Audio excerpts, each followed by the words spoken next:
Well, hello there, and welcome to Faith, Culture and Politics in Australia with Mark. Today, I have the honour of having some really great guests on, two guests that have been on in plenty of times before, and we're going to be talking about a very important topic here in South Australia in relation to informed consent.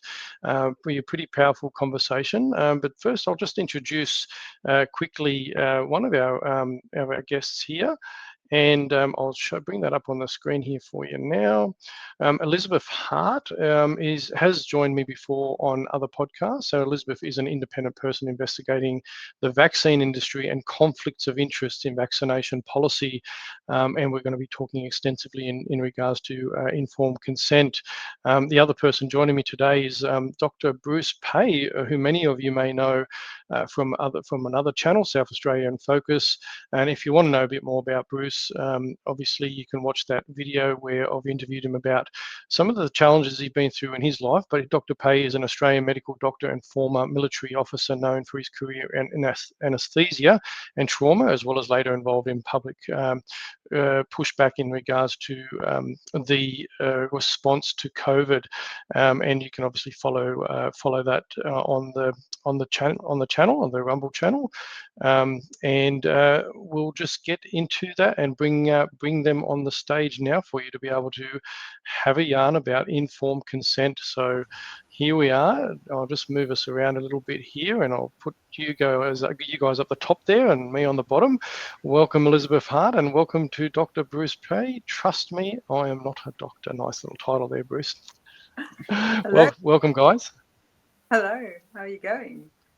Yeah, really, really good. Good to see. And we're going to be talking quite a sensitive topic, controversial. I'm going to see how long we can actually keep it up on some of the platforms that are out there that aren't very favourable to freedom of speech. But we are going to be broadcasting on other platforms that do support that. So we'll see how we go with the conversation and see if we can keep it up on those Google-owned ones anyway. So Elizabeth, this has prompted a bit of conversation because I've been following a lot of your work, and Bruce has as well, from your Substack, which is Vaccination is Political. But Bruce has known you for quite some time before as well, and you've got a Substack which is Vaccination is Political, and you've been researching for so many years. It started with pet vaccinations and so forth, and some of the things we're going to be talking about, obviously, informed consent's a really big one. And so if people want to find out more, they can obviously go onto that. But you've recently written some letters and emails, and you're constantly doing that. And do you just want to just give us a quick sort of rundown of what you've, what that's entailed and that you've gone through in regards to what you're trying to achieve here in Australia and potentially the world, really, because you're in contact with people overseas as well, extensively as well. Yes, well, as you know, Mark, I have been writing letters for quite a long time, starting with pet vaccination back in 2008. And that was actually quite successful because I met with the regulator of pet vaccines, the Australian Pesticides and Veterinary Medicines Authority, back in 2010, I think it was, and also the Australian Veterinary Association. So that would be the equivalent of me meeting with the TGA and the AMA. So it was quite successful at the time. Choice magazine took it up, and I was really bringing to the fore over-vaccination of pets. And that is actually very relevant to consider with people, with human vaccination, because now human vaccination is going through the roof, that we've got this room-to-tomb vaccination schedule, and it's really come to a head with COVID, where things have just gone completely batshit crazy with COVID, where they were even talking about people being vaccinated every 6 months, and where they were setting up this annual revaccination where people were misled at first about being fully vaccinated after 2 doses, but then it led on to boosters. And it was also in response to what exactly? To something they call COVID-19, which is common respiratory symptoms rebadged, which weren't actually a serious problem for most people. So I don't get into the whole virus, not a virus argument myself, but whatever was going on, this was not the threat that it was being made out. And now we've got this situation where people's freedom to choose was taken from them with the threat of mandates. And as you know, I've been writing for quite a long time now. We actually have confirmation from the Australian government and from AHPRA that practitioners are obligated to get informed consent, and you can't possibly do that under mandates. So this is what's got to be all opened up now, what we've discussed today. My most recent correspondence is to National Cabinet. That's the sort of device I'm using now to sort of get these things on the record. And my first question was asking National Cabinet, did any doctors warn them back in 2021 that they wouldn't be able to participate in this because they have to get voluntary informed consent, and you can't get that under mandates. Now, we know that the doctors and nurses did participate because apparently, according to the government, over 75 million doses have been administered. So that's a hell of a lot of practitioners who collaborated with this. So my follow-up email now to National Cabinet is showing Chris Perry, who is an ENT surgeon, who was the Queensland president of the AMA back in November 21, showing him on the Today Show, aggressively intimidating the Australian public, dictating that they must get vaccinated, otherwise they're going to lose their job and participation in society. And it is just the most astonishing thing to watch. So maybe and we've got that, and yeah, and I'm going to play that because we've got a couple of clips that we're going to go through, but I'm just going to pull it back just real quickly because you did mention the federal government that was in place at the time, and it was a Liberal government, and we know that Scott Morrison was the Prime Minister in that, and he was on board very, very early in the stage, and happened to bring in a lot of stuff that's quite controversial in your eyes as well. So I might just to prep up before we get to Chris Perry, Elizabeth, I might just prep up and just get the viewers to see what our Prime Minister was thinking at that time, and then we'll jump in and have a bit of a yarn about Chris Perry. So I'll just bring this up now and play it. Expect to be as mandatory as you can possibly make it. There are always exemptions for any vaccine on medical grounds, but that should be the only basis. I mean, we're talking about a pandemic. You would expect it to be mandatory? I would expect it to be as mandatory as you can possibly make it. There are always exemptions for any vaccine on medical grounds, but that should be the only basis. I mean, we're talking about a pandemic. It's like any vaccine. And as you know, I have a pretty strong view on vaccines, being the Social Services Minister that introduced no jab, no play. It's like any vaccine. And as you know, I have a pretty strong view on vaccines, being the Social Services Minister that introduced no jab, no play. What is important to understand with any of these vaccines, it does protect you, it does protect your family, but it also protects the community. And as is the case with any vaccine, there will be some individuals who, for quite precise medical reasons, there can be issues with a particular vaccine. They and their safety and their health depends on the vaccine's take-up more broadly in the community. That's how they get protected. They and their safety and their health depends on the vaccine's take-up more broadly in the community. That's how they get protected.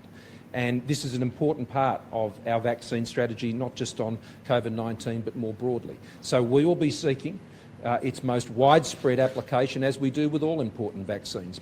So we will be seeking its most widespread application, as we do with all important vaccines. But Paul, you may want to talk about how those practices are followed, and we'll be doing that, of course, in partnership with states and territories. Thank you, PM. So, of course, the first will be a voluntary call for people, and I'm sure there will be long queues, socially distanced, of course, for this vaccine. It will be incredibly welcomed by many. It will be the absolute ticket to get back to some sort of normal society and the things that we all love and enjoy. So it will be the absolute ticket to get back to some sort of normal society and the things that we all love and enjoy. So I think there will be a very strong take-up of this vaccine. Of course, there will be some that, for medical reasons, as the PM has said, may not be able to take the vaccine, but there'll be very strong campaigns to encourage people. And we've had experience before of linking vaccination with other programs, and all of those things will be looked at over time. There'll be very strong campaigns to encourage people, and we've had... I appreciate greatly the work done by all the premiers and chief ministers and seeing those national vaccination rates get to where they are.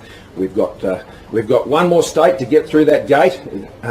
As it's a bit like, you know, getting the sheep through the gate and into the run. It's a bit like, you know, getting the sheep through the gate. And it's a bit like, you know, getting the sheep through the gate. What do you want? So I don't think any Australian should be under any illusion, Bruce and Elizabeth, that the PM and everybody below him were fully on board with maximising the amount of the vaccine rollout as well. And Bruce has brought up a little clip there as well. Bruce, talk us into that one. Yeah, look, if I may, you had both ScoMo and Paul Kelly running the old "you have to do this for someone else's benefit" line here. You know, they both said there'll be people who can't get the vax, so it's your job to get it so as they're protected. And this cartoon from England showed that beautifully. We were all coerced into taking something we didn't need, the great majority of us, on the grounds that if you don't do this, you're responsible for killing grandma. And I don't know any grandparents who would put their grandchildren in front of them as a protectant. It's meant to be the other way around, surely. Yeah, well said. Yeah, so there definitely wasn't any shortage of telling people that that's the way it's going to go. And even Paul Kelly hinted at that. We've had other programs where we've got people on board, obviously talking about the no jab, no play, and you've obviously talked into that as well. Elizabeth, did you want to have a bit of a chip in around that and that clip there, Elizabeth, or did you want me to throw up the one from Chris Perry next? No, that was a very important clip, Mark. You did a good job putting that together, actually. It's quite amusing. That it all gets to the fact of informed consent, that people were being misinformed and disinformed by the government. There was fear-mongering going on. This means that nobody could give informed consent. Nobody has given valid consent to these injections, not even the people who were talked into really wanting them. Nobody could possibly give informed consent because they were told so many lies and then they were coerced into it. And that's tugging at the heartstrings there that ScoMo did by saying you have to do it to protect everybody else. I'm sorry, that does not work at all. You cannot make people have injections to supposedly protect somebody else. And the idea of children being injected to supposedly protect old people is absolutely abhorrent.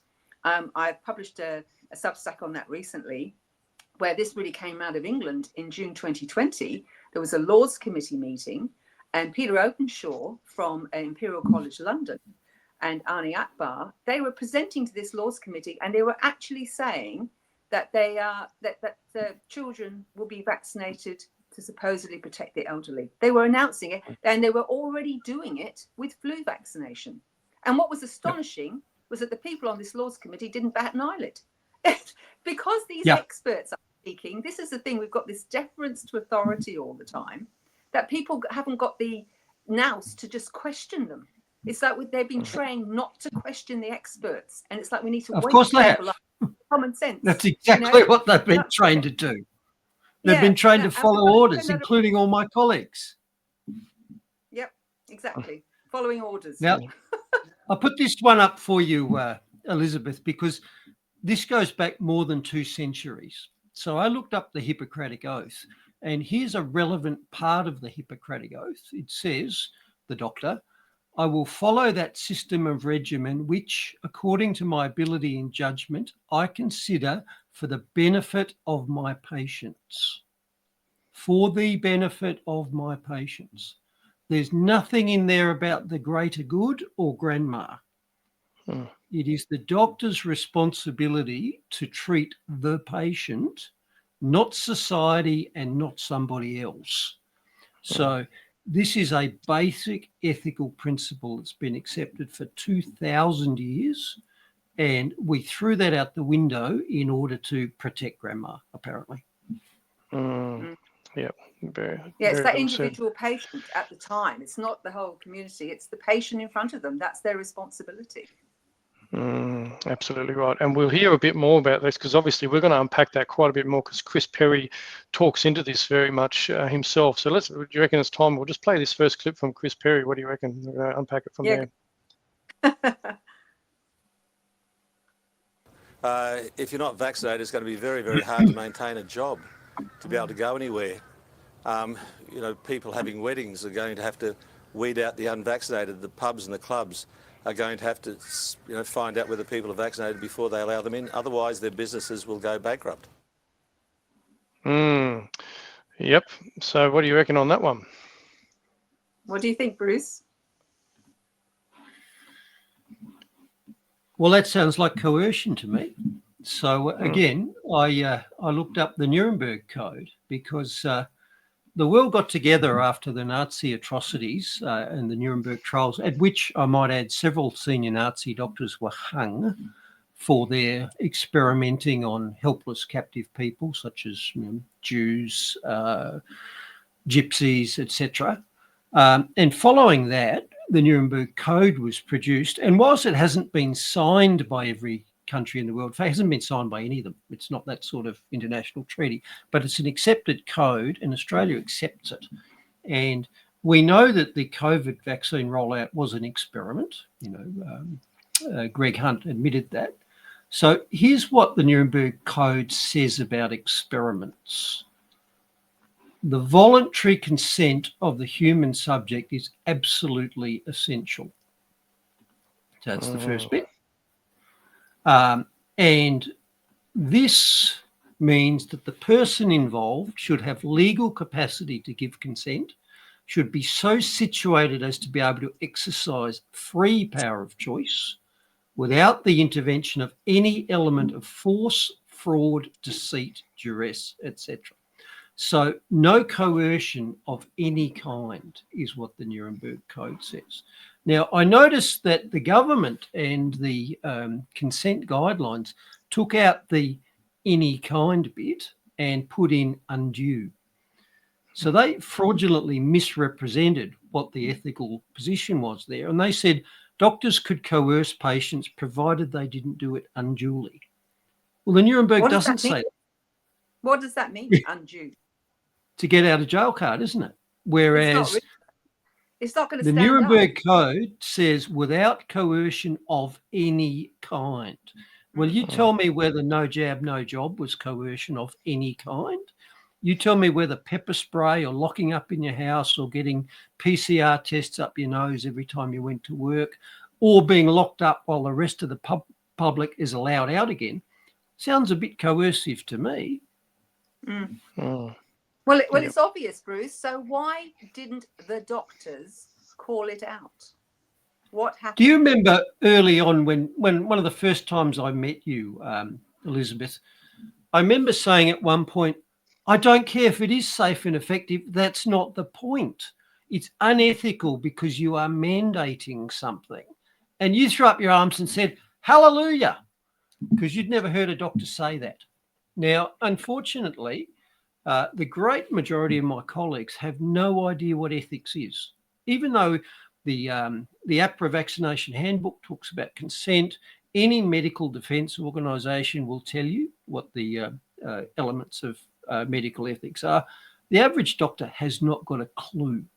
The only thing they know is they've got a 15-minute schedule. They can bill the patient for X, Y, Z. If they don't order enough statins, they'll be in trouble because they're getting audited, and the government is the one who's paying them. So they've basically got to do what the government says. And regarding COVID, all health practitioners remember getting the comply or else letter from APRA, because I got one, which basically said you have to go along with the government's vaccine rollout, because if you question it in any way, that's unprofessional and there'll be problems. I had problems. Other doctors had problems. Did you actually get a letter, or are you talking about the position statement, or are you actually talking about a separate letter? All healthcare professionals got a letter from APRA, and I haven't queued it up, basically saying, yeah, you have to follow the government's line on vaccine mandates. And if you don't do that, I would really like to see that letter. I've seen obviously the position statement, but if there's a letter addressed to them personally saying that, I would really like to see that. Don't know if it was personally addressed, but it was sent to everyone. And just while you're chatting, I'm going to see if I can pull that up. That might be the position statement, Bruce. I thought you also got a letter though from individually. I'm pretty sure we covered it in one of the shows, but that's all right. See what you can bring up. It is the position statement. Yes, I've just is it pulled it up. okay? That It is the what position statement. Yeah. So it's not a separate letter that was individually sent to you. I mean, we know that you were pushed back on for your challenging the Attorney General at the time here in South Australia and other things, and you got challenged quite heavily for things you were bringing up and raising. So we know that occurred. Now, I don't see the difference between a position statement and a letter, because here it is. And can you see that on screen? Yeah, that's yeah. Know about the position statement. Let's just look at what they said. It was a gag order. It was basically saying, get injected, get everybody else injected, and don't ask any questions or you're toast. So that means that these doctors could not possibly get informed consent because they weren't free to speak. That position statement is AHPRA dictating government policy. Let's just look at what AHPRA directed to all health practitioners. So I've got a few bits outlined there.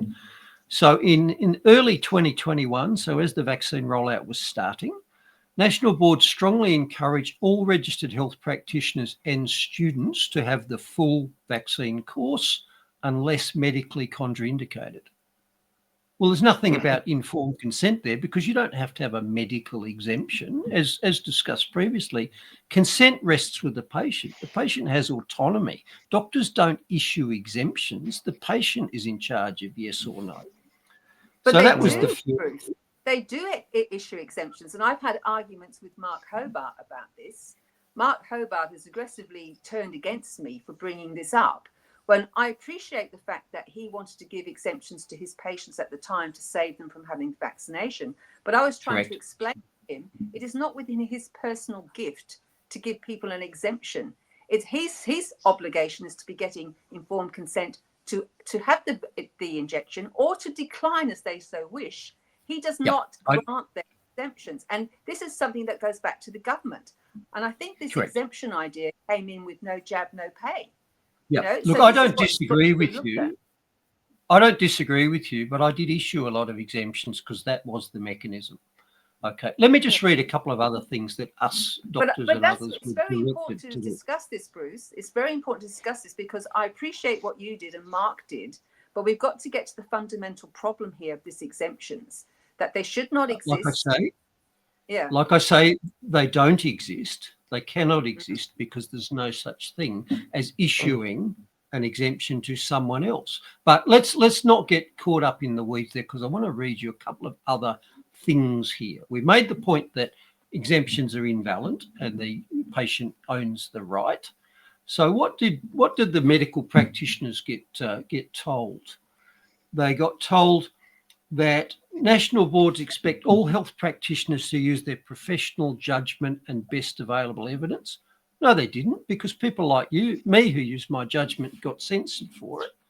And furthermore, in this position statement, they said any promotion of anti-vaccination statements or health advice which contradicts the best available scientific evidence or seeks to actively undermine the national immunisation campaign is not supported by national boards and may be in breach of the codes of conduct and subject to investigation and regulatory action.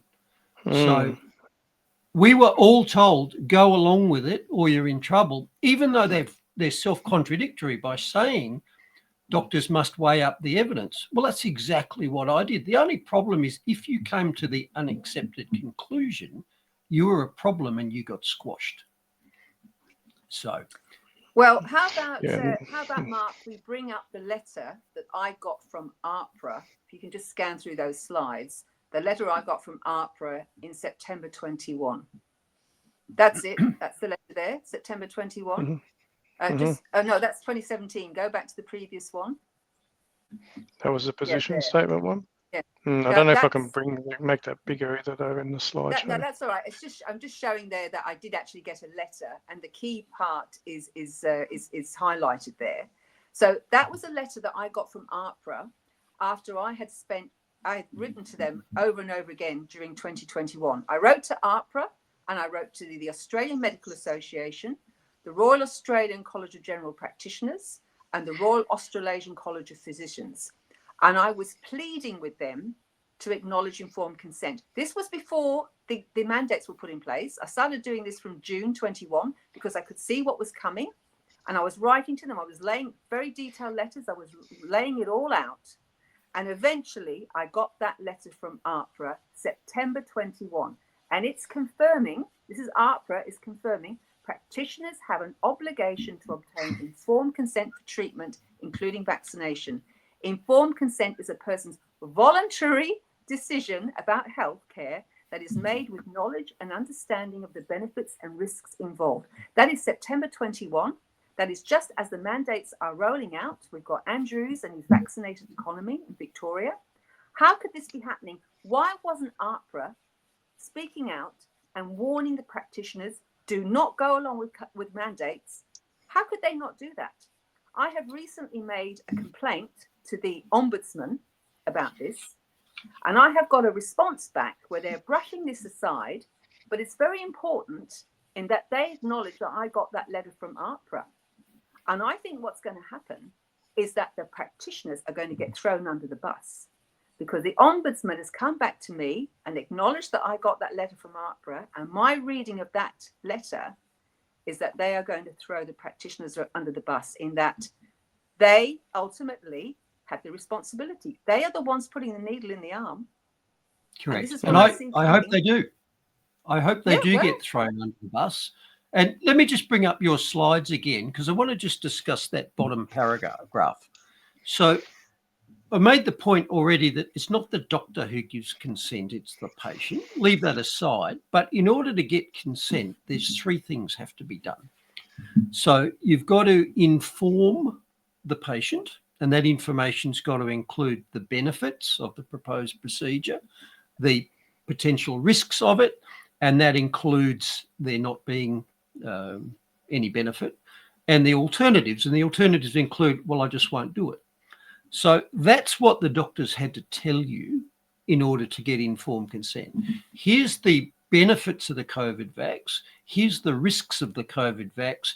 And do you know that not having it is an option? Now, it was impossible for anybody to give that information at the time because we didn't have it.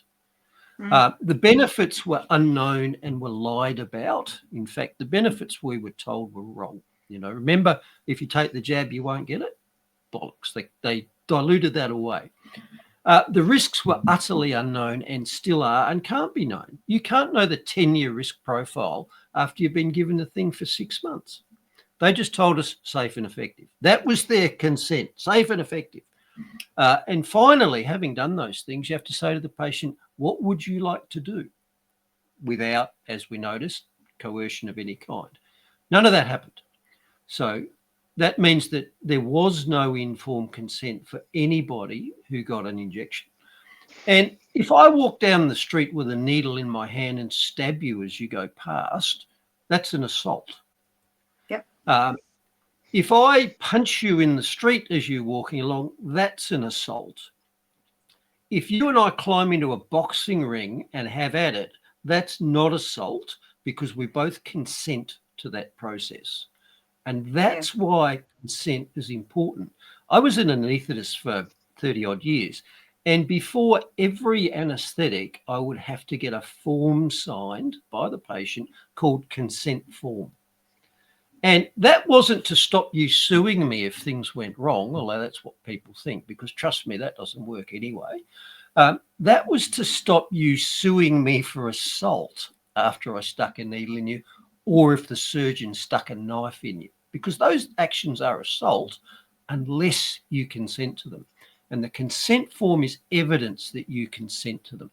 So given what I've just said, nobody in Australia was capable of consenting to a COVID injection because they weren't given those three things, which means everybody who gave a COVID shot committed assault, and everybody who received one was assaulted. Yeah. And what did the AFP do? What did the AFP do? They ran me out of town. They didn't bother, They didn't track down these thousands of cases of assault. No, they fitted up the doctors, the very few of us who said this isn't right. That's what they said. We need justice now. We need justice now, Yeah. Bruce. So let's Absolutely. have a look. Can you just bring up that letter that Emma MacArthur wrote to Greg Hunt? You just flick through the slides. Yeah, that one. Just go back. Back Just one. back. Yeah, that email there. I'll just give you the backstory on that. So this was in 2021. So you remember the AstraZeneca vaccines? It was coming out that blood clots were happening. And this is probably, I don't know, about June 21, around that time. And the practitioners were getting edgy. The AMA were getting edgy. Not so much because they were worried about people being injured, more about their liability protection. So they wanted to be assured that they would have liability protection. So the Morrison government at the time, they put out media releases which were basically inferring that the practitioners would have protection for giving the COVID injections. That was the impression that was given. And my friend Emma MacArthur and I were talking about this, and we were wondering, how is this going to work with informed consent? You know, this blanket protection. So she wrote this very well-crafted little paragraph here, you know, and she wrote it to Hunt, and she's saying, please could you advise to what extent the Commonwealth COVID-19 vaccine claims scheme provides insurance and indemnity for the civil and criminal liability that would arise where battery and clinical negligence occur due to a failure to obtain valid informed consent. Now, if you can just go on to the next slide. Just go on to the next slide. Now, this is the letter that Emma received quite swiftly, I might say. She sent her email in November 21. She gets a response, you know, back in December 21. And this letter is now confirming, oh, actually, the scheme does not provide an indemnity for practitioners or insurers. That's interesting. It does, however, provide patients who have suffered, you know, that they can have a claim scheme. And also this letter very, very nicely also confirms informed consent should be obtained for every COVID-19 vaccination as per usual consent procedures for other vaccinations. And it also refers to the Australian Immunisation Handbook, which, as we know, lays it out about valid consent. So this letter that is sent in December 21 is confirming that they do not have blanket liability protection and they have to get informed consent. Now, that's December 21, and yet we know that mandates were in place. This is what I am cracking up about, in that this basic contradiction was going on all the time, that the government is confirming you have to get consent, and yet mandates are happening. And these mandates started, I might add, by the federal government. It was the AHPPC that got these mandates rolling. And to just give you quick background on that, this is important to think about. This go back to June 21. We know that the focus was on aged care workers. That the idea was, oh, aged care workers were working with old people. Old people are vulnerable, so aged care workers should get vaccinated. Now, the AHPPC, led by Paul Kelly, they had recommended against compulsory vaccination for aged care workers. And they put out this statement on the 4th of June, 21. On the same day, Scott Morrison, it's broadcast by the ABC, he wants to turn this over. He wants the AHPPC to go against the AHPPC advice. He wants to go against that advice, and that the aged care workers should be vaccinated. Now, that's reported by the ABC. The ABC don't give any appropriate commentary on this because he's seeking to overturn the medical advice. This is important. And then on the 28th of June, it's announced by National Cabinet that it's going to be compulsory for the aged care workers to be vaccinated. And on the 29th of June, the AHPPC, they make this recommendation. So that now is a rubber stamp of a political decision. It's not a medical decision. And this is what got the ball rolling on mandates. Once that happens, because you've either got informed consent or you haven't. You can't have informed consent for some people and not for others. So when they did that for aged care workers, then it all started for medical workers, disability workers. The AHPPC were making those recommendations. So that's the federal government's committee making those recommendations. And that opened the floodgates. And then we have the states putting in place their mandates. So that's the fundamental problem of those mandates. That's what we've got to address. And it's happened now what we've got to bring National Cabinet to account for this, and the fact that National Cabinet was in place. So many people say that this was not, a legitimate body. Where was Cabinet? Cabinet seems to have disappeared into the background. It's National Cabinet's running the show. And now there's other important information to consider now. If you could go back to the first slide there, Mark. Mm-hmm. No, the first slide. Very first one. Yeah, first slide. That one. That's the Department of the Prime Minister and Cabinet. There's a nudge unit they have, the Behavioural Economics team of the Australian government. And Wow. this was worked, they were working with the Department of Health and Department of Prime Minister and Cabinet. And they had come up with this report for the Cabinet in around July, August 21.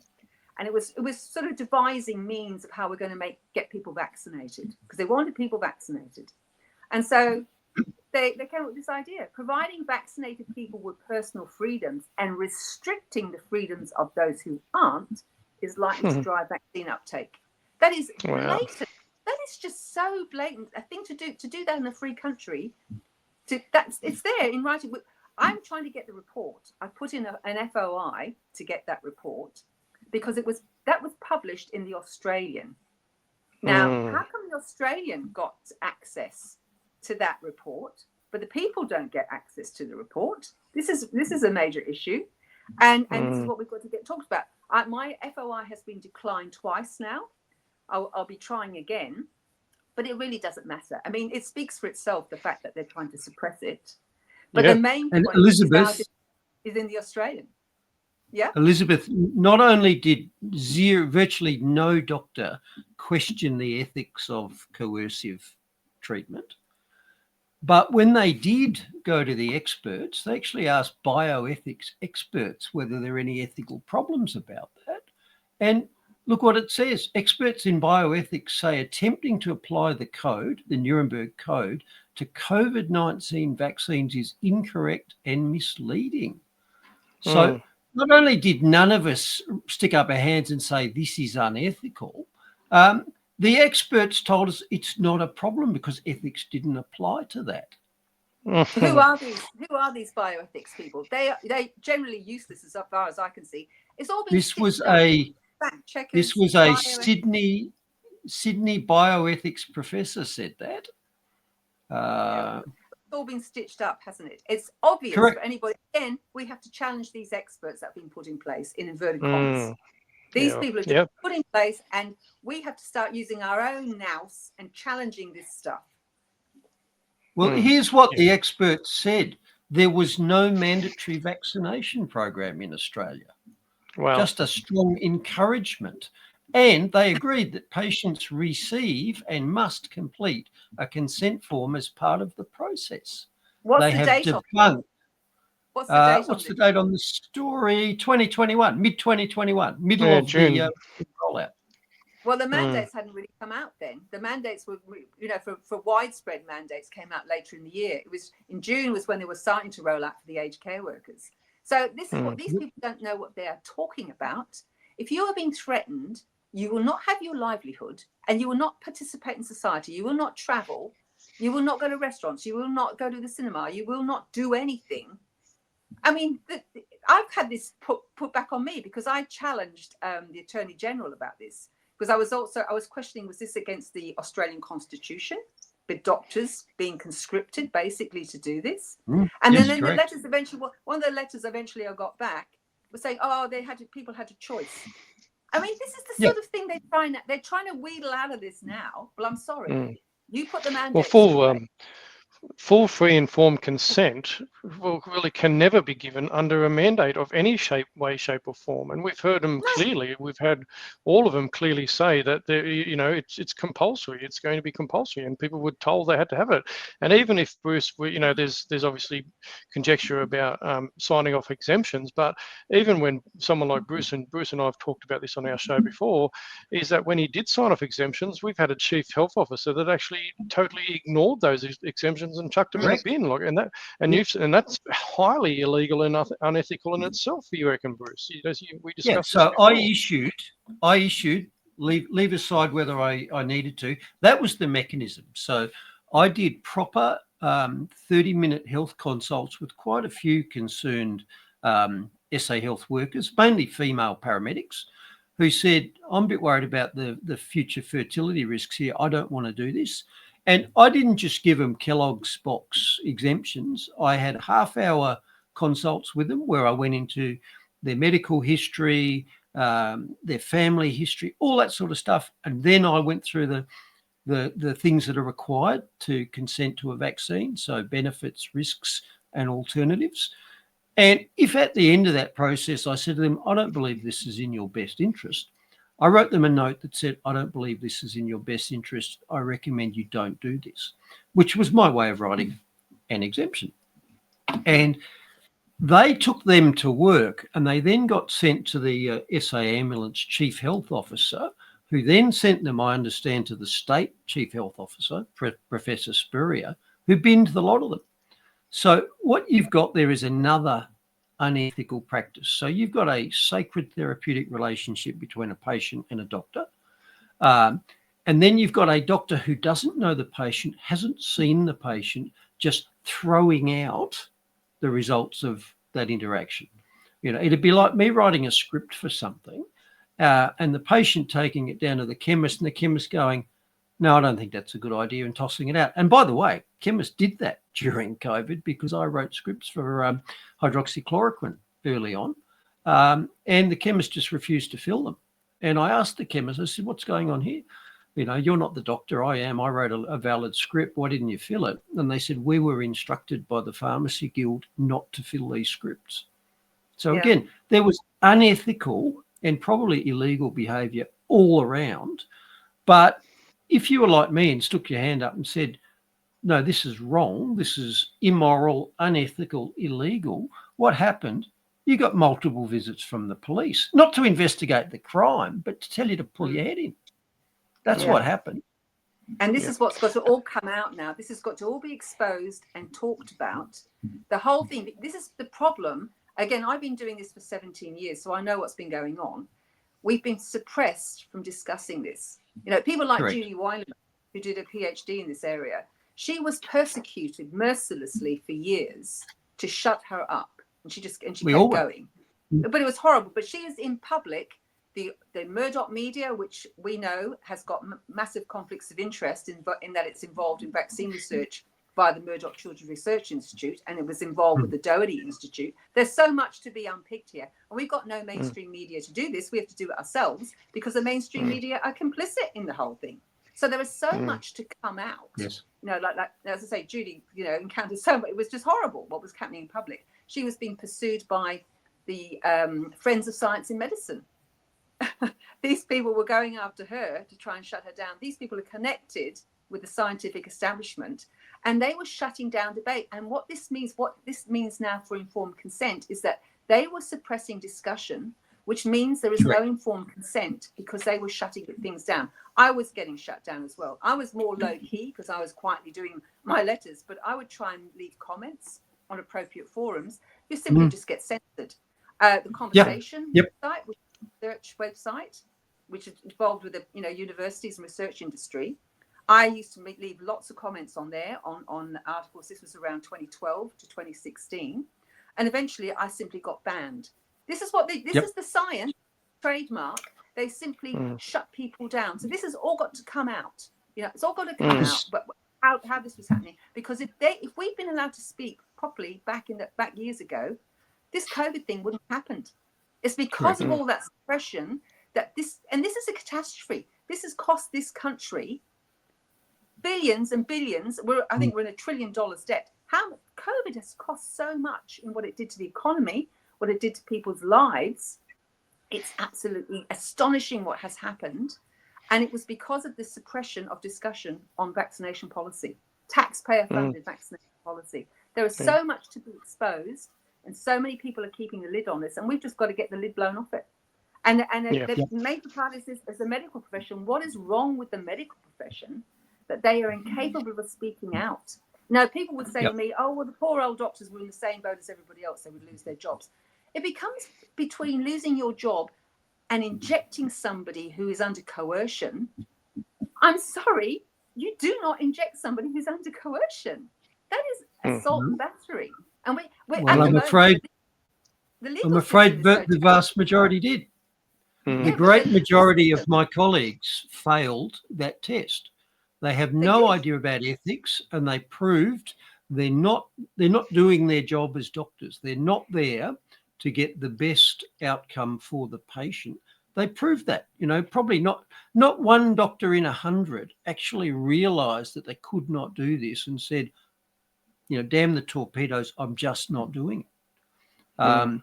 They either were utterly unaware that they were failing, or they just didn't care and did it anyway. And we had on the show a week or two ago, we had that vaccine researcher who ran a definitive study in the US showing the difference between health outcomes in vaccinated and unvaccinated kids. And then he refused to publish the study. And he was caught on hidden camera saying, well, it's stunning, but I can't possibly publish that because my job's on the line. Well, this is the same for every doctor who just rolled over and did this. Either they knew they shouldn't be doing it, but they could be bought for the price of their salary, or they just weren't even capable of thinking it through and going, no, this isn't ethical. I'm not doing this. Exactly. And why is it so bad that they haven't got the ethical nous within them? I mean, I watched Ahmed Malik, Ahmed Malik in the UK with the podcasts, and he was a former surgeon. He was discussing this with Sam White, who was a doctor who got hammered pretty early on.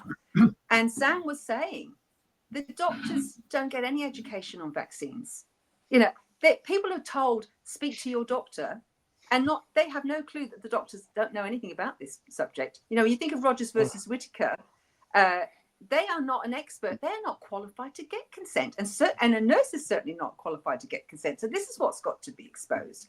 But Sam was saying they were basing in England. They were just basically taught the schedule, and that was it. They didn't get the opportunity. Correct. And he was saying if they'd had an opportunity to talk about it and about the ingredients in vaccines and aluminium and all these sorts of things, that would have generated a conversation. But no, it's just a sort of rubber stamp on that they would. Another person who's been spoken about this is Heidi Larson. Heidi Larson's the director of the Vaccine Confidence Project, and in December 2019, she was at the WHO Vaccine Safety Conference, and she gave the plenary lecture.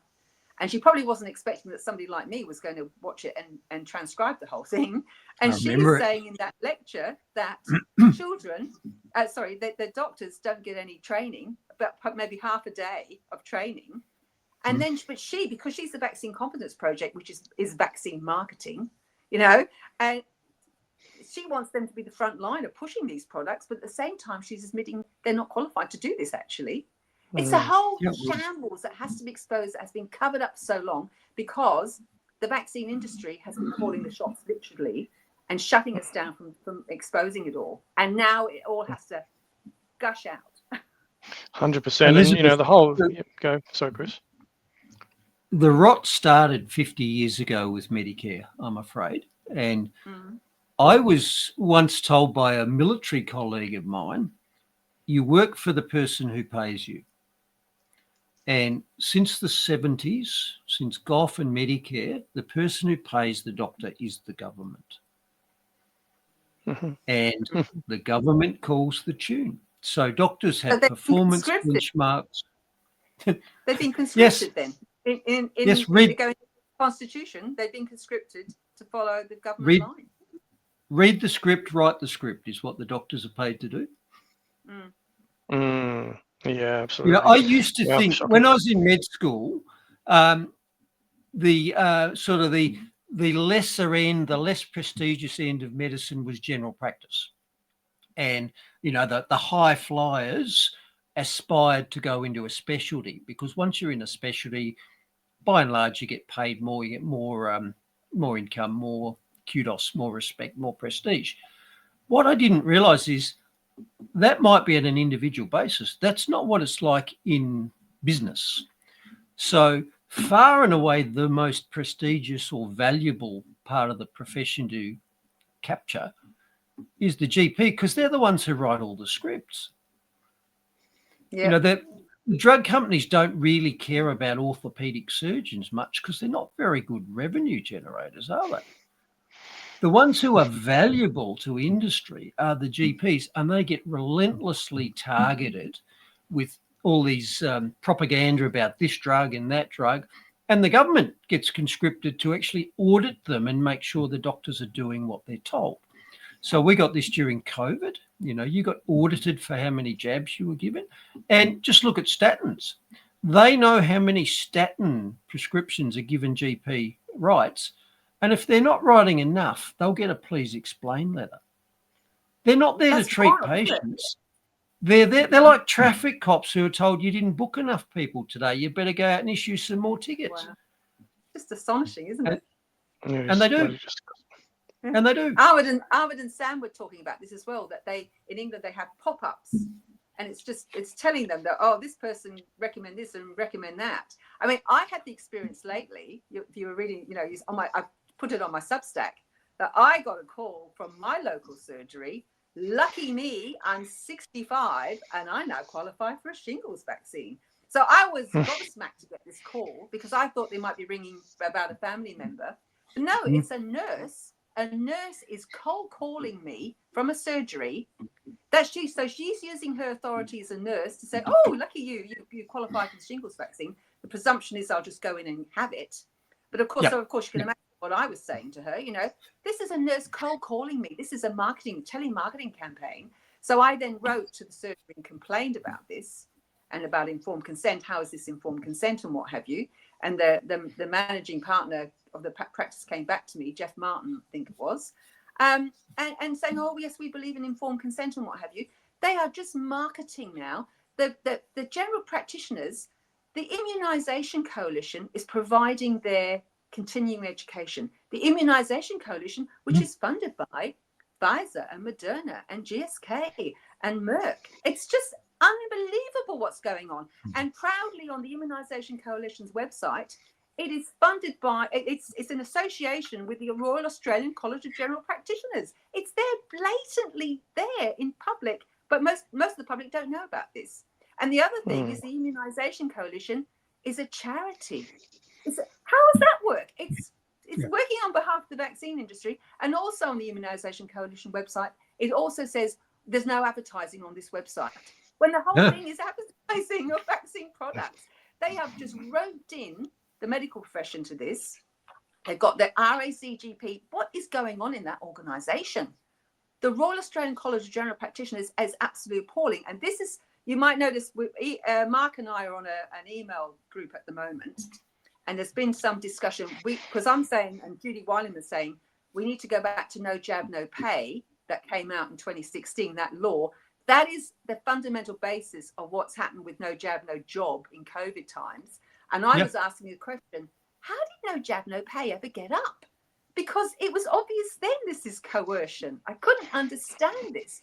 And this has generated conversation, as in Judy was saying, the NCIRS, why didn't they make a submission to about that bill, the no jab, no pay bill? And I'm also asking, did the Royal Australian College of General Practitioners make a submission? Because I can't find it. I made a submission at the time. I made a submission which was obviously focusing on informed consent. But speaking to other people, and we can't find a submission from the Royal Australian College of General Practitioners. Now, they should have been foremost in making a submission to say, we can't do this because we cannot inject people under coercion. So I'm now putting out, if you know anybody, Bruce, I want to find out, did the RACGP make a submission against that no jab, no pay bill? And if not, why not? And if they did, I want to see it. Because the Royal Australasian College of Physicians did make a submission, and they did qualify things by saying that they didn't really support that idea of incentivizing people. So at least they did some sort of idea of the right thing. But this is what we've got to do now. We have to go back to no jab, no pay. Don't forget, this was Scott Morrison. He was the Social Services Minister at the time. He was the one who got that bill up that he's so proud of now. And he was also the Murdoch's pet. He had lunch. I'm guessing. Sorry? I'm guessing they could have just rung this professor of ethics and asked if it was all right. Well, I'm sorry, it's all wrong, because he was in bed with Murdoch. They had lunch in 2015. It was the Murdoch media that was running that aggressive no jab, no play campaign, Yes. and not disclosing, as far as I'm aware, that they had a conflict of interest in being a corporate partner with the Murdoch Children's Research Institute, which is involved in vaccine research, for goodness sake, and it was all it was tripartisan support. Richard Di Natale was the head of the Greens then. You remember the ex-doctor, and he was in the pocket of bloody SAVN and Friends of Science in Medicine. What's his name? Bill Shorten, Labour. Tony Abbott was the leader of the Liberal Party at that time. When the law came in, Turnbull was the Prime Minister. So all of that lot were all roped in to support this, goes through the Parliament, and there's nobody anywhere apparently who's got a clue about this, that you can't get informed consent if you do this, people. I've had a couple of conversations with Ahmed Malik in the UK, a couple of his podcasts talking about this. And when I was explaining to him no jab, no pay, straight away he jumped up and he said, that's not informed consent. That's incentivizing and disincentivizing. He could get that straight away in England. He had no idea about this. And yet in Australia, where were the doctors? All the doctors had been beaten down because they had the example of John Peace, who got hammered for a question. And there are statements from AHPRA prior to COVID-19, it's been going on for years, where it's been made clear to doctors and nurses, don't question vaccination or you're finished. So they have created this climate. So you've got a climate where the people who are giving the injections, the doctors and the nurses, they have been threatened. You cannot question that product that you are giving. And there's nobody anywhere who had the courage or the common sense to speak up and say, you can't do that. We've got to be able to question the products that we're giving. Well, there was about half a dozen or a dozen, but we can see that they were all heavily persecuted for doing so, and lost their careers and everything. Bit like Bruce, but there's only a few, but the rest of them all self-censored, and they and they didn't have any moral fibre to push back on that, because if even if half of them pushed back, they wouldn't have gone that far. But all of them put their careers and money and mansions and Mercedeses in front of the ethical behaviour of just lining their patients up for a government project at the end of the day. And regardless of whether it was safe and effective, even if it had been safe and effective, everything that's occurred here is ultimately illegal and unethical in my eyes, because you cannot, and this is the point you're trying to make, Elizabeth, you can never ever give full, free, informed consent under coercion and a mandate, and that's as simple as that. And the more the public hears this and understands this, the more and will get more outraged about it, then things will change. Until then, these people seem to have the control, because doctors aren't standing up, and now they wouldn't anyway, because they've done the deed. So they're all going to go, well, I'm not going to put my neck out and put my head above the parapet, because they're probably dealing with bloody guilt or whatever. Who knows? Well, Mark, I don't think they're guilty. Mark, we have a socialist medical system in Australia. We've had since the 70s. It's the same in England. It's the same in Canada. And to have a socialised medical system, you've got to have socialists running it. So doctors have been increasingly chosen from the left side of politics. So they're collectivists. They believe in the greater good. And they do believe it's okay for one person to suffer if it means that a bunch of other people benefit. And I think that mindset they're selecting for it now. You don't just get into med school based on your marks anymore. You've got to write a social justice essay and tick some LGBTQ furry box, or there's got to be, they're streaming people into the profession who have the right way of thinking, and they're showing that is for sure. Because I'll be wondering, they must be selecting people who are compliant, or that they can will toe the line. And they're getting taught at medical school by lecturers who are from the same stream. We've all heard of the long march through the institutions. So they select all their academic staff to have this sort of collective bent, and they select doctors who'll have it, and they work in a system where it's necessary. The government pays you. We live in a socialist country. We have a socialist healthcare system. If you can't work within that system, like me, you get shown the door. You self-identify You know, COVID was a huge test for medical ethics, and anybody who stood up and said, I'm not doing this because it's unethical, was told, thank you for letting us know, there's the door. And the other ones were taught by people like that bioethicist that you brought up before that said the Nuremberg Code wasn't the COVID wasn't covered on the Nuremberg Code because the bioethicist told you, and they're probably the same people teaching the new doctors, so they're crazy. And we saw this with Dr. Dan on the other channel. He genuinely seems to think it's okay for a greater good mindset. And lots of my colleagues would be the same. They genuinely think, okay, you've got to break eggs to make omelets. They don't know that for 2,000 years, the doctor's job has been to treat their patient, not their patient's relatives or society or the greater good. And they think that's okay. And it's not. Collectivism is never okay because it goes against the autonomy bit of patients' rights. You own your body. You get to choose what's done to it, put in it, whatever. You don't get to participate in a greater good program that hurts you because someone else benefits. The state can't turn up and rip a kidney out because somebody else needs it. Yeah, there you go. That's you own your body. Not yet. I hear they're doing it in other countries, but not here.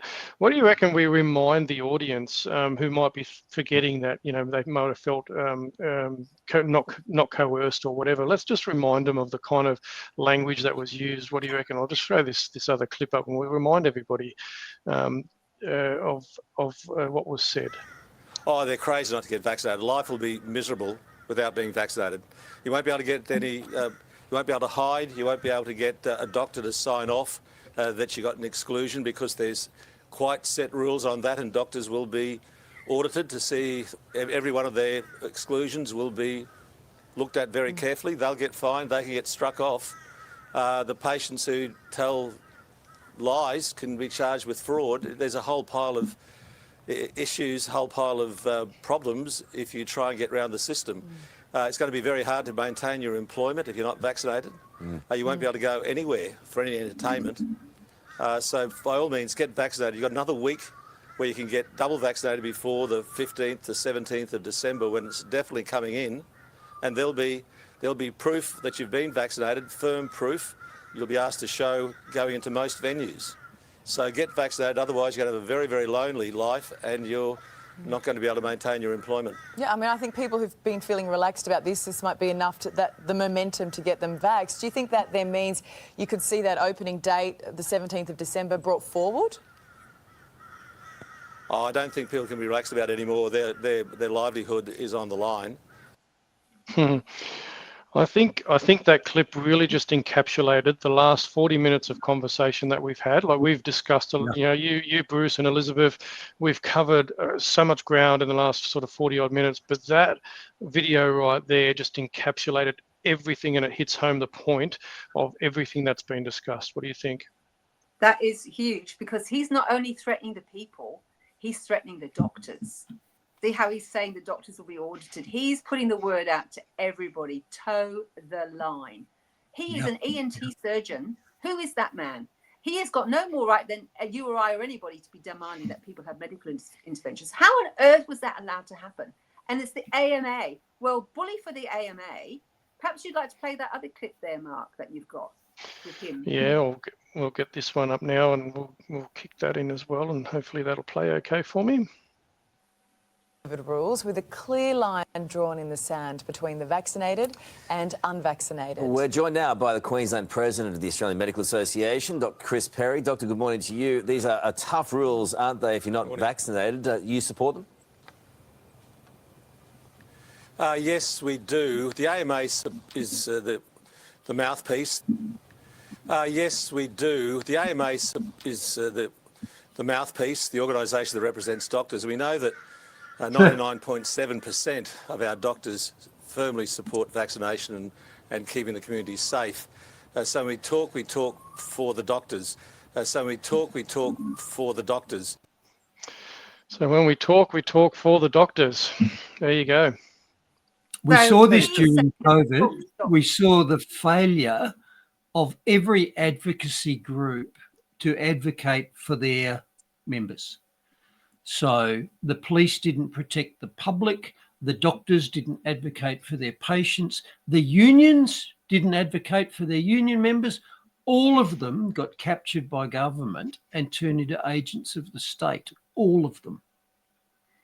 Yep. But that's Yep, important 100%. because he's giving the audience the impression. The audience is thinking, oh, the AMA. The AMA has got some sort of, they're behind them. Who is the AMA? They're just thinking this is an authoritative organization. It's just a gang of doctors. And it's a pretty small gang, I think, actually. Who are these people? It's a lobby group. It's a lobby group. And It's a who trade is union. lobby group? Yeah. And so he is misinforming the public thinking that to obey this guy, it's got to be exposed. That man, the damage that was being caused by this, by making all these people how many people would have gotten the COVID injections if there hadn't been mandates? I suspect there are an awful lot of people who wouldn't have had that injection if they had been free to make a choice. But so many people got compelled that to be able to do anything, to work or travel or whatever, it is the most appalling thing. And I'm feeling like it's don't mention the war at the moment. It's like people are trying to suppress this. And there are all these millions of people around us who got injected, who don't actually understand what people like us who didn't get injected went through, that we were discriminated against, that it was like an apartheid, that we were living in a supposed free country and we were treated differently. While they could travel, we couldn't. This is minor, but I got banned by my golf club. It was just ludicrous. There were threats that were put on people, that people didn't want to get kicked out of their sports and being able to do anything. They would comply because they couldn't see any other option. They had all this oppression coming from the government. It was all for your own good. And not only for your own good, you were really made to feel guilty, as Bruce was pointing out earlier, that you've got to do it for everybody else, that collectivist idea. So this now, after all this time, we've got this cannot be stifled anymore. It has got to be blown out, and we've got to bring these people to account. And that's the likes of the AMA and the RACGP and the National Cabinet. All of these people, they have damaged all of Australia. They've damaged people's personal autonomy and bodily integrity. Children were made to have these vaccines. I wrote to Nigel Crawford, who was the chair of ATAGI, and because it was out there early on that children weren't at risk. So I was saying, why are you vaccinating children? They were admitting it themselves. And now, according to government statistics, 2.3 million children have had a COVID vaccine. We saw pictures of Gladys Berejiklian in a gymnasium or whatever it was, over all the children that were getting injected, like Big Brother or Big Sister. It was unbelievable. Their kids were having to have the injections to sit their exams and what have you. It is unbelievable what's happened in this country without valid consent. It's an oppressive totalitarian regime. It was tyranny, and it still is tyranny because we're not getting accountability. I'm running to this national cabinet. Will they respond? They can please themselves, but it's going on the record. It's going on the record what happened, and it's going to come out somehow that they are. And as I said, that ombudsman came back to me, and the way I'm reading it, ultimately, the people with the needle in their hand, they're the ones that did the action. And as far as I'm concerned, that's assault. Yep. Absolutely. And Mark and I have do. discussed this. We keep the receipts. I wrote letters to politicians. They tried to shut me up. In fact, when they really tried to shut me up is when I said, yeah, well, I've done this so as I've got the evidence that you knew. And when Nuremberg 2 comes around, you don't get to say that you didn't know. And that made them all extremely touchy. It got the Attorney General to send the police round to my house, tell me to pull my head in. It got my my federal member, Rebecca Sharkey. It got her chief of staff to absolutely scream down at the phone at me after I tried to get meetings with both my federal and state members, and they both refused. And at one point I said to one of the members, okay, well, I just want you to confirm that the member has heard what I wrote in my letter. They know what my concerns are.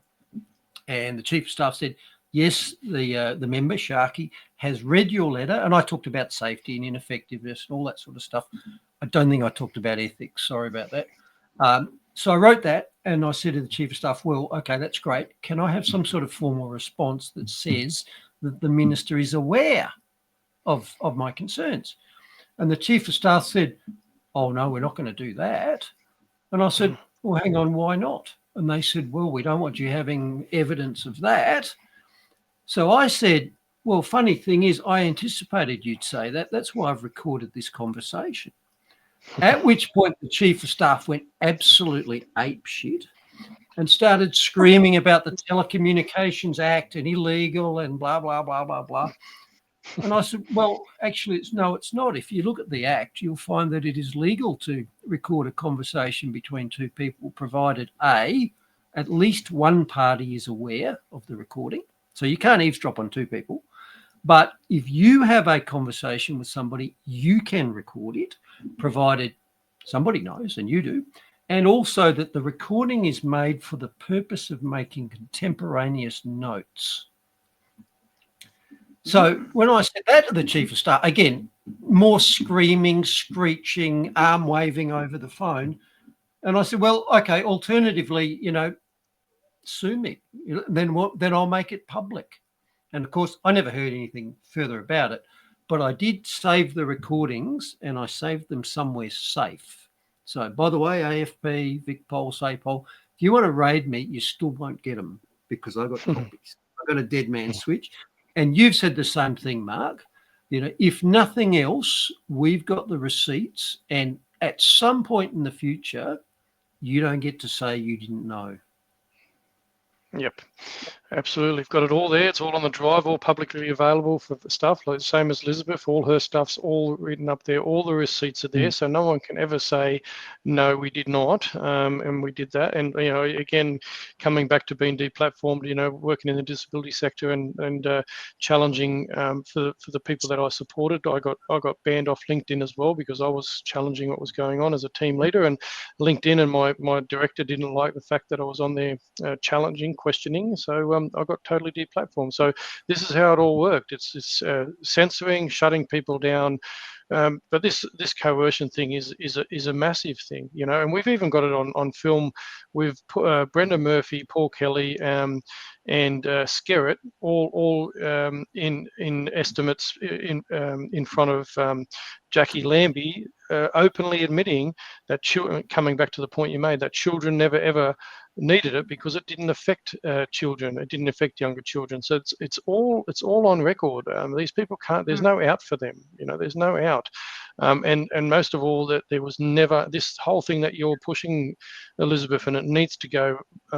It needs to explode globally. This whole, especially in regards to Australia, everybody was. Coerced, and there was no full and informed, valid consent. And you mentioned before, because I was going to bring this back up, is that even the people that ended up not being injured by these things, because we know that there is people that have, but that were the people, an appeal to the people that were coerced and mandated and didn't really want to, even if you didn't have any adverse effects.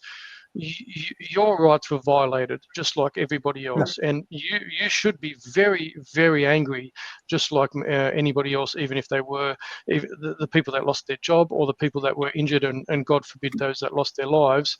The people that received it that were coerced and nothing happened to you, you should be just as angry as everybody else. Yep. Absolutely. We were all politically injured. This is devastating for our society. We're supposed to be living in a free country. I mean, you talk about Anzac Day and what have you. What is the point of all this? Our freedoms were stolen by our own government. I'm living now a life of the persons. The government is what I fear. Our own government, which has been taken over by whoever's running the world right now. Our own government was not accountable. These people have been, they're put in place, and maybe they don't even realize it themselves, but there's a uni party. This is not working for us. You try writing to a representative and trying to get a response back from these people.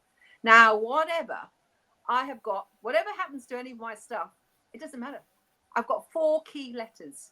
4 key letters. I have 2 letters from APRA, one dated from 2017, which I got after No Jab, No Pay, which confirms that practitioners have to get informed consent, and a letter from APRA in September 21. There's Emma MacArthur's letter that she got in December 21. And I got the same letter because I wrote to the Albanese government when they came in, confirming the same thing. Those 4 key letters. It's simple, people. This isn't complicated. Informed consent is simple. Everybody is entitled to informed consent. Another key thing that has to be addressed is medical people themselves. Because when they go into medical school, they are subject to vaccine mandates straight away. So this is a fundamental problem of why they don't understand this, because they are mandated to get the vaccine. So they just don't get it. They just think it's for the good of everybody and everybody else will have to do this as well. And this is important. Jared Rennick, when the COVID was going on, he came out, he's well known as being, talking about this, but even he sort of rationalized, that it was okay for medical people to be subject to mandates. No, that was very big mistake on Jared Rennick's part. And I've been censored about saying that by other people. And yet that's a very important thing to come out, whether, you think Jared's a good guy or not. It's a major mistake. It's like the exemptions. Yep. Sorry, Yep. Nobody can be mandated, because if you mandate anybody, it breaks the whole principle. Same with military people. They must not be mandated either. And a lot of this goes back to the US, because mandates have been so prominent in the US for school children in the States and for military people. And this is where we've got to go back. I think this is what, because, all this pandemic planning has been coming out of the US and UK, the Five Eyes countries. This is what we've got to go back to. And I'm challenging people in the US about this as well. Even people like Aaron Siri. Aaron Siri, people look at him as a lawyer. He's had exemption cases and they boast about winning these exemption cases. So I'm saying you are actually embedding this whole problem by going along with the idea of exemptions. There should not be exemptions. That is it. And we need now accountability for what has gone on. So it's not just the medical profession, it's the legal system that's rotten. How can we live in a country where we've got a legal system that doesn't protect us from mandatory medical interventions, fair work, the courts? What sort of setup is this? I have brought this informed consent thing to lawyers and what have you. Nobody's effectively challenging this. It's a disaster. Lyndall Dean with Fair Work, she was bringing this up. She effectively brought it up. She got shut down and sent off for re-education. What a setup. It is unbelievable. Yeah, it's crazy. Explode. It is so bad. All of this damage has happened now. All these people who are vaxxed and thinking they did the right thing and it was good for everybody else, they have to find out, and I'm sorry, you were tricked. You were hoodwinked by your own government, by the doctors. All of these people did this to you. And if you don't want this going forward, and I certainly don't, it's got to be exposed. It's got to come out. And so if you don't mind, Mark, if you could bring up the last slide. Hang on, just bring that through. Yep.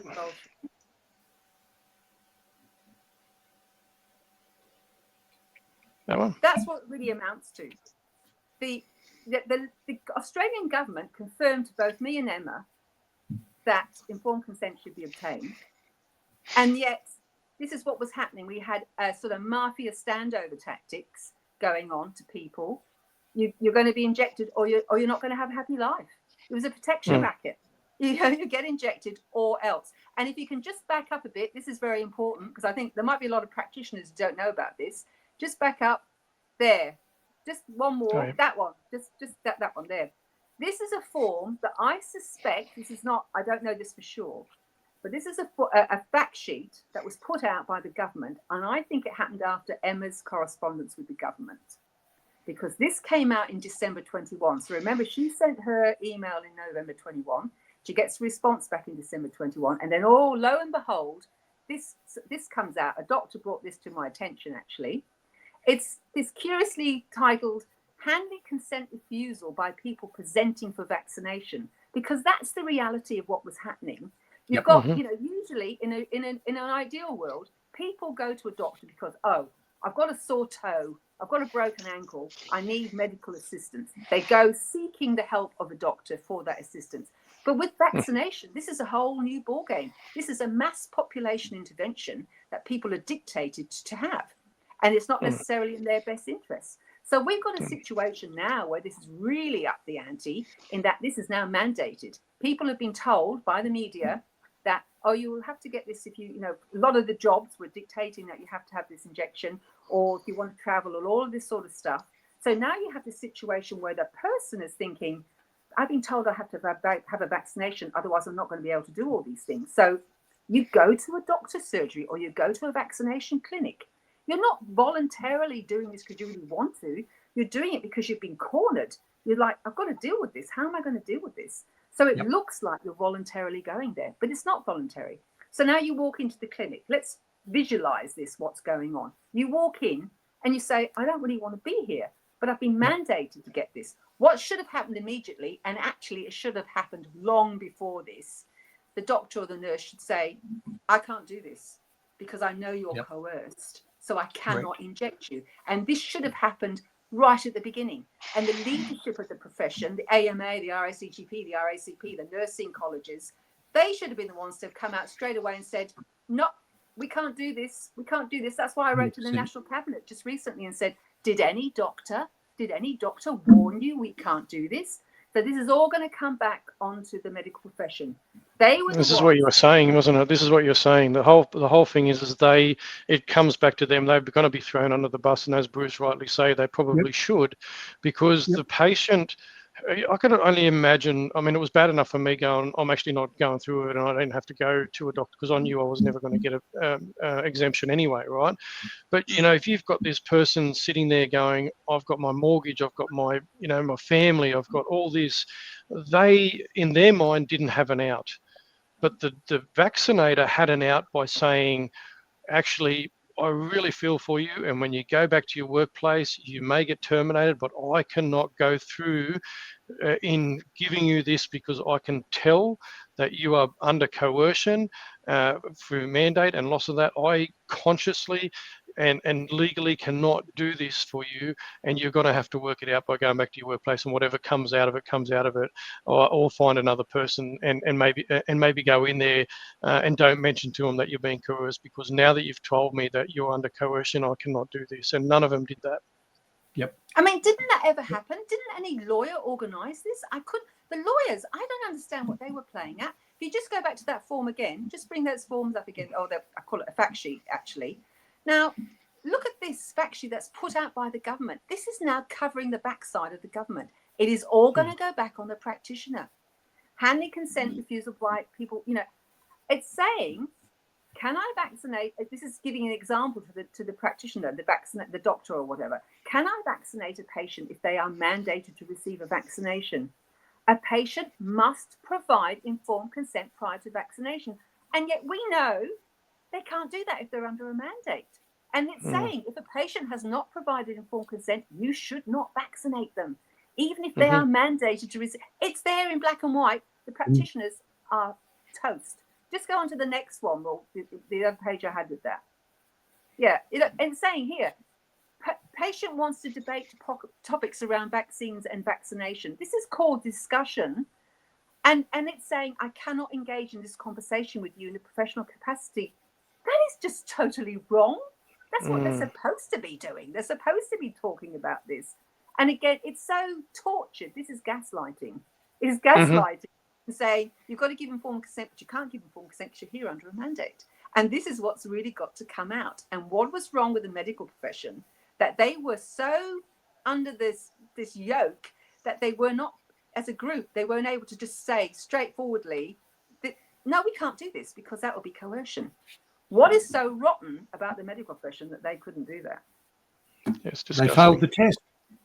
They did fail a massive test. Now, guys, I'm just conscious of time as well. I mean, we've covered a lot. I mean, it's if the audience doesn't get now where you're coming from, Elizabeth, and get behind the work that you're doing and jumps onto the your Substack and follows along what you're doing and gets encouraged to somehow get involved and push this around. So my biggest thing for everybody, if you're watching this and we're so heavily censored, jump onto Vaccination is Political, Elizabeth's Substack, and get behind her and follow what she's doing. But one of the other things, obviously, with me, and Elizabeth's out there talking to a lot of people, other podcasters, and I've got, a bit of a smaller platform. The biggest thing I can say to you is if you want this information to go out, you've got to hit like, subscribe, share the heck out of it, just send it through, because we know we're suppressed. I mentioned some platforms before that are heavily censoring this type of conversation and that, and the voices. So you've really, for the audience, my big recommendation is share the heck out of it, because it's going to be censored. It's Elizabeth's information and Bruce's voice into this must must go out further, and these things need to be discussed, no matter where it leads us as a country, and no matter how much pain people end up with. And if you're a doctor and you've gone along with this, at some point you have to sit back and go, crap, find your your moral compass and your conscience and go, you know what, I've stuffed up, but I've got to be able to speak out.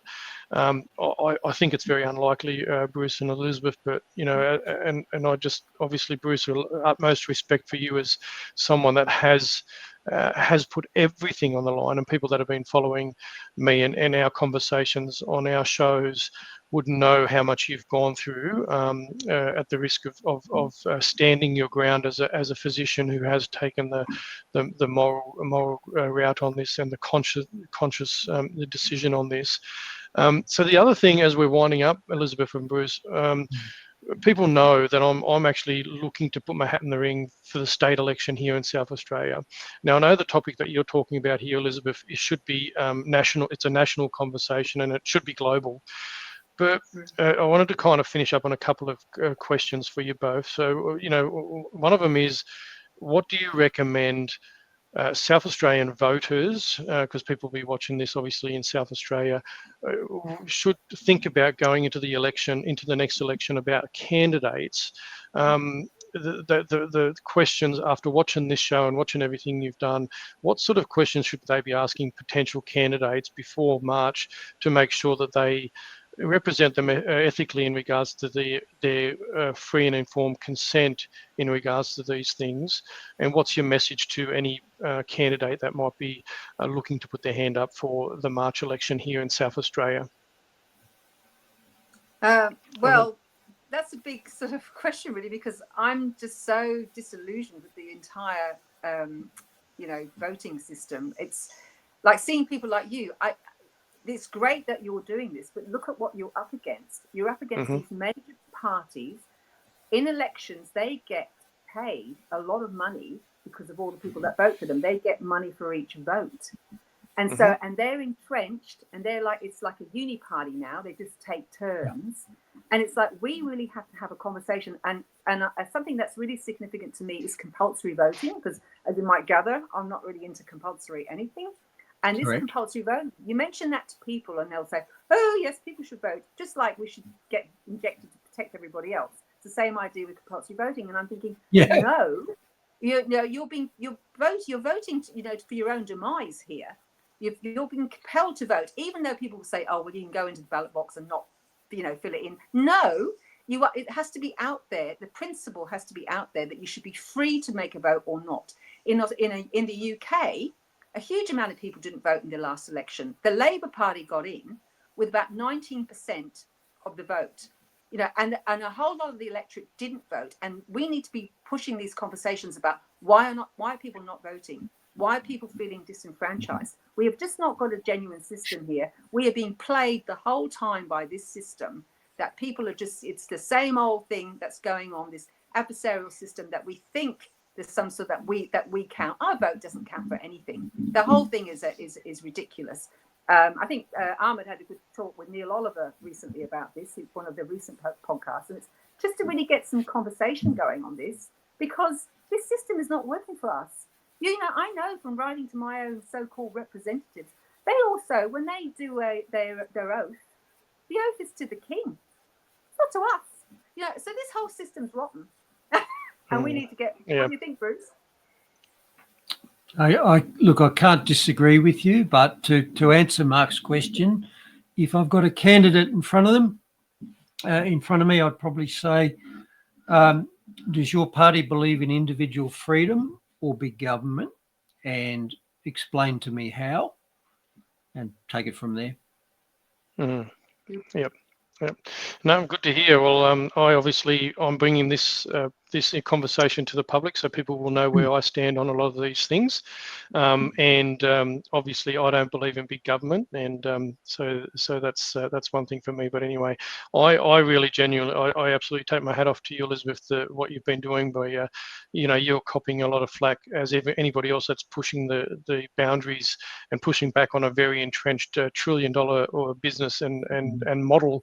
And both of you, Bruce, we've discussed ad nauseum about the impact it's had on your life by standing your ground, and including me. I guess I lost my job and copped a lot of flack on that as well. So these conversations are massively important. So what I say to the South Australian community is, if this has resonated to you and you're as and I'm going to say pissed off as Elizabeth, Bruce and myself are, then share it around. Share this conversation around as much as possible, and get the conversations going. So but that's about it for me, unless you wanted to finish up on anything, Elizabeth or Bruce, before we wind up. Is there anything else that you wanted to finish up on? Well, I really appreciate the opportunity to talk with you and Bruce. I mean, Bruce is, a rare diamond indeed. So it's great to have this conversation with you. I really appreciate it. I think we covered a lot of ground here. Mm-hmm. Yeah, no, I don't think we left much unturned, did we? So we covered quite a bit. But look, I'm always open to obviously cover more. You're constantly writing, Elizabeth. You're constantly doing things. So if there's something that I can, help you promote again, as I always make a point of sharing all your stuff around, because it's very important and people do need to know, because you do. There's so many. There's so many blips on the radar, right, that we could, and Bruce and I cover so many during our shows during the week, but you're focused on this one thing, and it's really important because you really unpack it, and it's really critical for people to be able to follow along, because you really do bring the receipts on everything that you're doing. So I highly encourage everybody to follow along with Elizabeth and the Substack. So good on you guys. Thanks so much, and let's get this out there and pump it around wherever we can, and we'll go from there. And feel free to stick around if you want to, but as always on this new channel, I do like to finish up with a bit of Christian blues, so I'm going to finish up with that now, guys. So hope you have an amazing evening. We'll catch up soon. Thank you very much.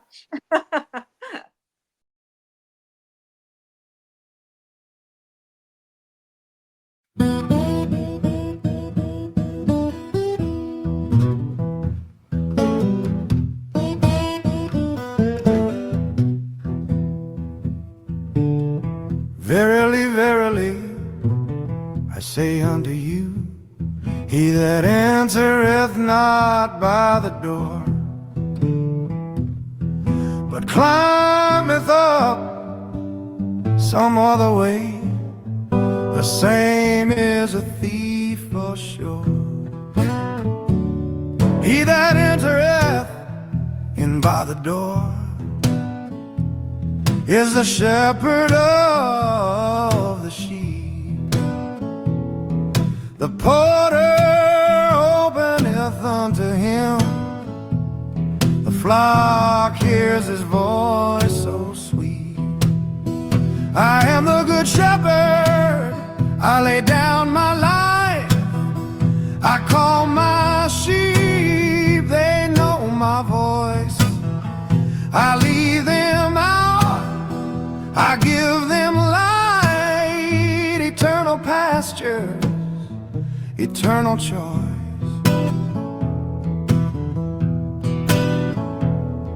A stranger's voice they will not hear, they flee from those unknown. But I am the door, by me they enter, salvation is my own. The thief comes only to steal and kill, to destroy and bring to end. But I am come, they might have life abundant, full, I said.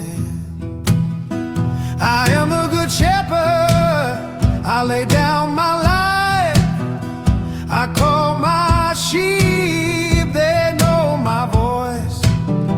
I lead them out, I give them light, eternal pastures, eternal choice. The good shepherd gives his life, the hireling runs away. The wolf will scatter, but I stand near,